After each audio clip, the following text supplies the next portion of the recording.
इस बीच एवलिन को बेसमेंट में आराम करने के लिए छोड़ने के बाद ली अपने बच्चों की तलाश में बाहर आया। एलियन जीप पहले ही जा चुका था, लेकिन जाने से पहले उसने घर के अंदर तबाही मचा दी थी, जिससे पानी का पाइप फट गया था और एक टब भर गया था। ली ने इस पर ज़्यादा ध्यान नहीं दिया और मार्क्स और रेगन को खोजने के लिए जल्दी से खेतों की ओर चला गया। अब तक टब भरकर ऊपर से बहने लगा और पानी बेसमेंट में गिर रहा था। दूसरी ओर मार्क्स और रेगन अनाज के एक टैंक के ऊपर छुपे हुए थे और व्याकुलता से अपने पिता का इंतजार कर रहे थे। ली भी बड़ी बेचैनी से उन्हें ढूंढ रहा था। कुछ समय बाद एवलिन की अचानक आंखें खुली और वह ये देखकर सहम गई कि बेसमेंट पूरी तरह से पानी से भर गया है। ऊपर से पानी झरने की तरह गिर रहा था। उसकी आंखें तुरंत बच्चे के बक्से की ओर गई, लेकिन वह खुला था और अंदर से कोई आवाज़ नहीं आ रही थी।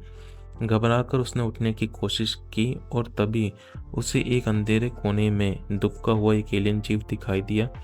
ऐसा लग रहा था जैसे वह कुछ खा रहा हो।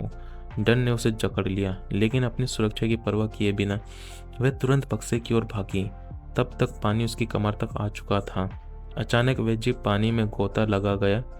एवलिन ने बक्सा खोला और अपने बच्चे को सुरक्षित देखकर उसे चैन मिला। किस्मत से बच्चे ने कोई आवाज़ नहीं की थी, जिससे उसकी जान बच गई। एवलिन ने उसे कसकर पकड़ लिया और चुपचाप एक कोने में खड़ी हो गई। वह जीव साक्षात मृत्यु की तरह उनके करीब मंडरा रहा था। अगर बच्चे ने जरा सा भी रोना शुरू किया तो उनका अंत निश्चित था। इस बीच रेगन अपने पिता का इंतजार करते करते थक गई थी और उसने अकेले ही घर जाने का फैसला किया।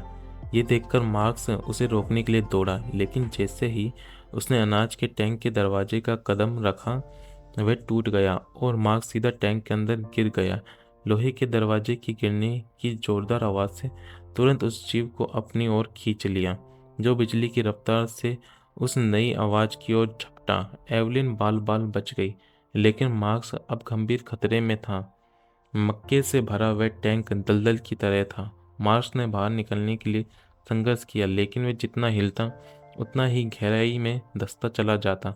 तभी टैंक का एक और दरवाजा टूटकर उसके पास गिरा, जिससे वह और नीचे दब गया। शोर पूरे खेतों में गूंज उठा और जीव गोली की रफ्तार से टैंक की ओर लपका। ये देखकर ली समझ गया कि उसके बच्चे खतरे में हैं। इधर मार्स को डूबता देख रेगन ने मक्के के ढेर में छलांग लगा दी और टूटे हुए दरवाजे को उसकी ओर धकेला। उसका सहारा लेकर मार्क्स बाहर निकलने में सफल रहा, लेकिन अब रेगन मक्के में धंसने लगी। मार्क्स ने घबराकर उसे ढूंढने के लिए हाथ आगे बढ़ाया। अंत में उसे उसका हाथ मिल गया और उसने पूरी ताकत लगाकर उसे बाहर खींच लिया। वे मुश्किल से एक खतरे से बचे ही थे कि शोर की वजह से जीव का सामना करना मुश्किल हो गया।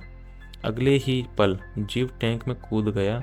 रेगन और मार्क्स ने बचाव के लिए लोहे के दरवाजे को अपने ऊपर पलट लिया, लेकिन जीव ने अपने पंजों से उसे चीर डाला।